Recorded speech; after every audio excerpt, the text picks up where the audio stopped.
This war looks religious, but it's really about power. When people talk about the Middle East, they often say it's about religion, about Holy Land, about ancient promises. And yes, religion is part of the story. But it's not the real driver, because if this was purely religious, you wouldn't see global superpowers involved. You wouldn't see oil markets reacting. You wouldn't see military alliances forming.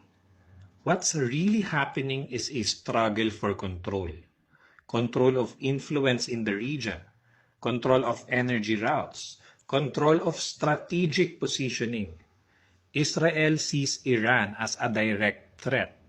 Iran wants to expand its influence, and the US? It's trying to protect its position in the global system. Religion shapes the narrative, but power drives the decisions. Because in geopolitics, countries don't move based on belief alone. They move based on interest. So if you're trying to understand this war, don't just look at religion, look at incentives, look at alliances, look at power, because that's where the real story is. Wisdom leads, action follows.